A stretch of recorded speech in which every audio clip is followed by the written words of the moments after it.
प्रिय विद्यार्थियों, अब मैं आपको बैक बॉन्डिंग के बारे में कुछ और उसका एप्लीकेशन, कुछ और इम्पोर्टेंस बताने जा रहा हूँ। जैसे दूसरा एप्लीकेशन है abnormal bond length and bond energy. तो ये बॉन्ड लेंथ और बॉन्ड एनर्जी को भी अफेक्टेड करता है। कैसे, जरा इस बात को आप समझिएगा।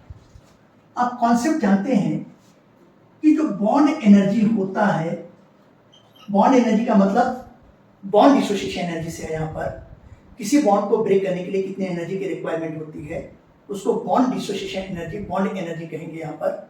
और ये जनरली एंडोथर्मिक प्रोसेस होती है, इसमें हीट एनर्जी एब्जॉर्ब होती है। तो बॉन्ड एनर्जी का डायरेक्ट रिलेशन तो बॉन्ड ऑर्डर से होता है। बॉन्ड ऑर्डर क्या है? The number of bond present between the two atoms in A molecule. Single bond को तोड़ने में कम एनर्जी लगती है, डबल बॉन्ड को तोड़ने में और ज्यादा एनर्जी लगेगी, ट्रिपल बॉन्ड को तोड़ने में और ज्यादा एनर्जी लगेगी। फिर यहाँ पर इसका रिलेशन द बॉन्ड लेंथ के साथ इनवर्सली होता है, ये बात ध्यान रखिए। तो अगर बॉन्ड ऑर्डर अधिक है तो बॉन्ड एनर्जी अधिक होगा, बॉन्ड लेंथ अगर अधिक है यानी कि बॉन्ड ऑर्डर कम होगा तो बॉन्ड एनर्जी भी कम होगी। इस रिलेशन को आप याद रखेंगे। जब मॉलिक्यूल बैक बॉन्डिंग शो करते हैं तो बैक बॉन्डिंग की वजह से तो बॉन्ड ऑर्डर वैल्यू बढ़ जाती है, और जब बॉन्ड ऑर्डर वैल्यू तो बढ़ जाती है तो ऐसी कंडीशन में बॉन्ड एनर्जी भी बढ़ेगी। जैसे अगर मैं यहाँ पे तो बात करता हूँ, एग्जांपल मैंने लिया BF3 का मॉलिक्यूल लिया, बोरॉन ट्राइफ्लोराइड। तो इसके केस में आप देख रहे हो कि ये बोरॉन हो गया, यहाँ पर ये फ्लोरीन है, यहाँ पर ये फ्लोरीन है, यहाँ पर ये फ्लोरीन है। तो दो एटम के बीच में कितने बॉन्ड है? सिंगल बॉन्ड है। दो एटम के बीच में सिंगल कोवेलेंट बॉन्ड है, दो एटम के बीच में सिंगल कोवेलेंट बॉन्ड है। तो इस पूरे मॉलिक्यूल में कितने तक बॉन्ड हुआ? पूरे मॉलिक्यूल में अगर बॉन्ड देखती तो 3 है। तो अगर हम लोग बॉन्ड ऑर्डर निकालना चाहते हैं तो बॉन्ड ऑर्डर यहाँ पर जो तक टोटल नंबर ऑफ बॉन्ड कितने हैं? 3 है। और ये तीनों बॉन्ड जो तक 3 एटम के बीच में शेयर है तो 3/3 करेंगे तो कितना होगा? 1। ऐसे होना चाहिए। लेकिन यहाँ पर आप बात ध्यान रखना कि यहाँ पे बैक बॉन्डिंग की प्रोसेस हो रही है। अगर यहाँ पे बैक बॉन्डिंग की प्रोसेस हो रही है तो ये फ्लोरीन जो है, या ये फ्लोरीन या ये फ्लोरीन अपना एक लोन पे इलेक्ट्रॉन तो इस बोरॉन को देगा, जिसको पाई कोऑर्डिनेट बॉन्ड कहते हैं। इसी को बैक बॉन्डिंग भी कहा जाता है। तो इसकी वजह से आप क्या देखोगे कि ये जो बॉन्ड ऑर्डर हम लोगों ने निकाला था 1, ये ना होकर अब तक क्या बॉन्ड ऑर्डर हो जाएगा? यहाँ पर बिटवीन द, इस पूरे मॉलिक्यूल में कितने जो तक टोटल बॉन्ड हुआ? देखिए, 1 बॉन्ड, 2 बॉन्ड, 3 और एक पाई कोऑर्डिनेट, कितने हो गए? 4 बॉन्ड हो गए। तो ये टोटल नंबर ऑफ बॉन्ड 4 हो गए। अब ये 4 बॉन्ड जो तक कितने एटम के बीच में डिस्ट्रीब्यूट है? 3 एटम, 3 फ्लोरीन एटम के बीच में डिस्ट्रीब्यूट है। तो 4/3 करेंगे तो ये कितना हो जाएगा? 1.33 हो जाएगा। ये सही वैल्यू है, 1.33। अब ये 1.33 हो गया, यानी कि 1 से तो अधिक ही है बॉन्ड ऑर्डर। अब जब 1 से अधिक है बॉन्ड ऑर्डर तो जाहिर सी बात है कि बॉन्ड लेंथ कम हो जाएगी और बॉन्ड एनर्जी बढ़ जाएगी।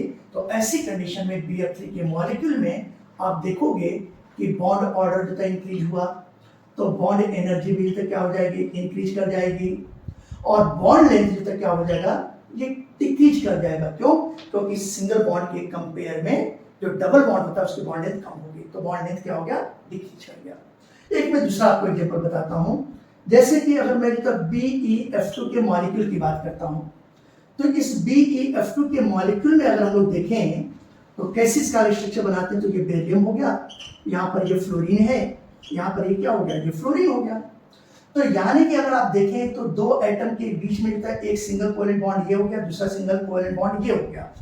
अब अगर मैं यहाँ पे बॉन्ड ऑर्डर निकालना चाहता हूं तो बॉन्ड ऑर्डर जो क्या है? Total number of bond present in the molecule कितने हैं? 2 बॉन्ड है, तो यहाँ पे 2 है।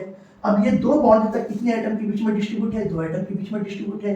तो यहाँ पे कितना हो जाएगा? ये 2 हो जाएगा। तो 2/2 करेंगे तो यहाँ पे तो बॉन्ड ऑर्डर वैल्यू कितनी हो जाएगी? ये 1 हो जाएगी। ठीक है ना? अब अगर आप देखो यहाँ पर, अगर ये फ्लोरीन तो अपना एक लोन पे इलेक्ट्रॉन देता है, बैक बॉन्डिंग बनाता है, तो ये जब बैक बॉन्डिंग तब बना रहा है, इसको हम लोग पाई कोऑर्डिनेट बॉन्ड कहेंगे। तो अब यहाँ पे तब कितना हो गया? 1, 2 और 1, 3 हो गया। और ये 3 बॉन्ड तक 2 एटम के बीच में डिस्ट्रीब्यूट है तो 3/2 करेंगे कितना होगा? 1.5 हो जाएगा। और अगर आप समझिए कि ये फ्लोरीन भी जो अपना इलेक्ट्रॉन पेयर इस बेरियम को दे दिया जो पाई कोऑर्डिनेट बॉन्ड से, तो टोटल कितने जो बॉन्ड हो जाएंगे? 4 बॉन्ड हो गया।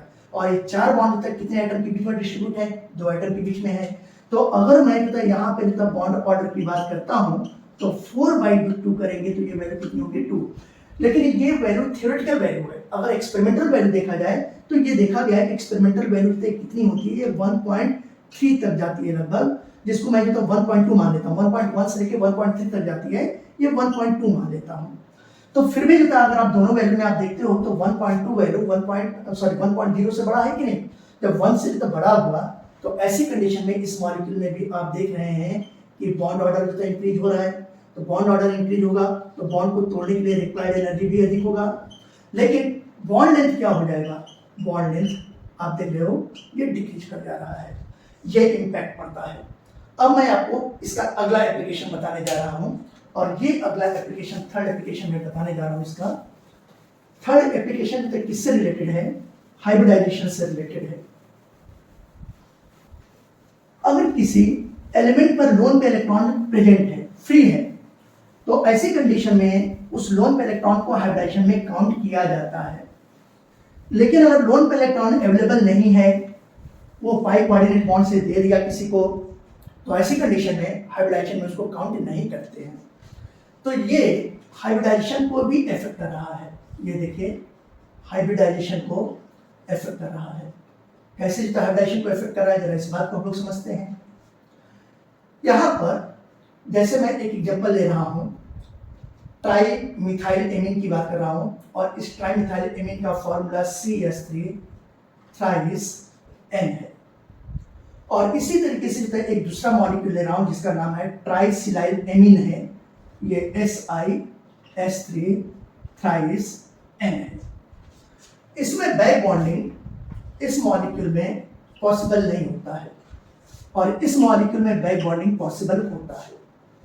अब अगर मैं हाइड्रेशन की बात करता हूं तो देखिए इसका स्ट्रक्चर बनाता हूं। देखिए ये नाइट्रोजन, इस नाइट्रोजन पे एक लोन पे इलेक्ट्रॉन है, यहाँ पर ये मेथिल ग्रुप, ये क्या है मेथिल ग्रुप, ये क्या है मेथिल ग्रुप है।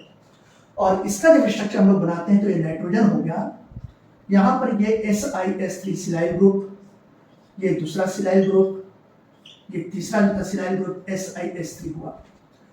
इस नाइट्रोजन पे एक लोन पे इलेक्ट्रॉन है, तो ये लोन पे इलेक्ट्रॉन किसी भी सिलाइल ग्रुप को पाई कोऑर्डिनेट बॉन्ड से दे देता है, तो ये कौन सा हो गया, ये पाई कोऑर्डिनेट बॉन्ड हो गया। यहां पर अगर हम देखें तो ये x की वैल्यू मैं निकालता हूं, तो x की वैल्यू तो यहाँ पे देखिए 1 sigma bond, 2 sigma bond, 3 sigma bond और एक लोन पेयर, तो ये 3 सिग्मा बॉन्ड प्लस एक लोन पेयर, तो ये 4 हो गया। 4 का मतलब यहाँ पे हाइब्रिडेशन कैसा होगा, sp3 टाइप का होगा। यहाँ पे अगर मैं देखूं तो x की वैल्यू मैं निकालना चाहता हूं, तो ये सिग्मा बॉन्ड, ये सिग्मा बॉन्ड, ये सिग्मा बॉन्ड, और पाई बॉन्ड को काउंट किया ही नहीं जाता और लोन पेयर अवेलेबल है ही नहीं। तो यहाँ पे 3 सिग्मा बॉन्ड हो गया और 0 लोन पेयर हो गया, तो ये 3 का मतलब हाइब्रिडेशन sp2 टाइप का हो गया। तो देखा आपने, जब बैक बॉन्डिंग होगा तो लोन पे इलेक्ट्रॉन किसी एटम पे अवेलेबल हो जाएगा कोऑर्डिनेट बॉन्ड के थ्रू, फिर उस लोन पे इलेक्ट्रॉन को हम लोग काउंट करते ही नहीं हाइब्रिडेशन में, जिसकी वजह से वहां पे हाइब्रिडेशन sp2 हो गया और यहाँ पे हाइब्रिडेशन sp3 हो गया। इसके शेप की बात करते हैं। देखिए शेप भी इसकी वजह से इफेक्टेड हो रहा है। इसका शेप जो अगर हम लोग देखते हैं तो इसका शेप हम लोग कहेंगे ट्राइगोनल पिरामिडल शेप कहते हैं, ये देखिए। और अगर मैं इसके शेप की बात करता हूं तो इसका शेप होगा ट्राइगोनल प्लेनर शेप होगा, ये ट्राइगोनल प्लेनर। ये मॉलिक्यूल सिमेट्रिकल मॉलिक्यूल कहलाएगा, इसको सिमेट्रिकल मॉलिक्यूल कहते हैं। सॉरी सिमेट्रिकल नहीं, अनसिमेट्रिकल। क्यों? क्योंकि जैसे इस पर लोन पेयर है तो इसको हम लोग कहेंगे अनसिमेट्रिकल मॉलिक्यूल। और इस मॉलिक्यूल में यहाँ पे देखिए सेंट्रल एटम पे लोन पे इलेक्ट्रॉन अवेलेबल नहीं है, इसके साथ बॉन्डेड सारे ग्रुप सेम है, बॉन्ड इंटरेक्शन सेम है, तो इसको हम लोग सिमेट्रिकल मॉलिक्यूल कहते हैं। This is called as the symmetrical molecule. तो ये दूसरी जो प्रॉपर्टी हो गई, ठीक है ना। अब मैं आपको एक तीसरी जो प्रॉपर्टी भी बताने जा रहा हूं, और ये तीसरी जो प्रॉपर्टी जो क्या है इसको आप ध्यान से समझिएगा। ये जो थर्ड प्रॉपर्टी जो इफेक्ट कर रहा है, ये प्रॉपर्टी है कि इसमें जो डाइमर का फॉर्मेशन होता है कि नहीं होता है, पॉलीमर का फॉर्मेशन होगा कि नहीं। हमेशा याद रखिए, अगर कोई मॉलिक्यूल बैक बॉन्डिंग शो कर रहा है तो उसमें डाइमर और पॉलीमर बनाने की टेंडेंसी खत्म हो जाती है, ठीक है ना। जैसे ये देखिए मैंने लिखा dimer and polymer formation tendency. तो जो मॉलिक्यूल बैक बॉन्डिंग शो करता है, देखिए जो भी मॉलिक्यूल जो बैक बॉन्डिंग जो शो करता है वो कभी भी डाइमर और पॉलीमर नहीं बना पाता है। डाइमर किसको कहते हैं? जब दो मॉलिक्यूल यूनाइट होकर किसी कॉम्प्लेक्स मॉलिक्यूल का फॉर्मेशन करता है उसको डाइमर कहते हैं। और जब बहुत ढेर सारे जो मॉलिक्यूल मिलकर किसी कॉम्प्लेक्स का फॉर्मेशन करते हैं तो उसको पॉलीमर कहते हैं। तो जिसमें बैक बॉन्डिंग पाई जाती है मॉलिक्यूल में, उसमें डाइमर और पॉलीमर बनाने की टेंडेंसी नहीं होती है। जैसे अगर आप देखते हो यहाँ पर BF3 का मॉलिक्यूल हो गया, BeF2 का मॉलिक्यूल हो गया, ट्राइसिलाइल एमीन हो गया, SiS3N हो गया, इनमें बैक बॉन्डिंग होता है। और बैक बॉन्डिंग अगर इसमें होता है तो बैक बॉन्डिंग होने की वजह से इनमें डाइमर और पॉलीमर बनाने की टेंडेंसी पाई ही नहीं जाती है। ठीक है ना। अब इसके अपोजिट अगर हम लोग देख लें, दूसरे मॉलिक्यूल्स की बात करते हैं, जैसे BS3 है, बोरॉन ट्राइहाइड्राइड है, ठीक है ना। BAlCl3 मॉलिक्यूल है, BeH2 का मॉलिक्यूल है। तो इन मॉलिक्यूल्स में बैक बॉन्डिंग नहीं पाई जाती है। ये ऐसे मॉलिक्यूल्स हैं जिनमें जो बैक बॉन्डिंग नहीं पाई जाती है, एब्सेंट होती है।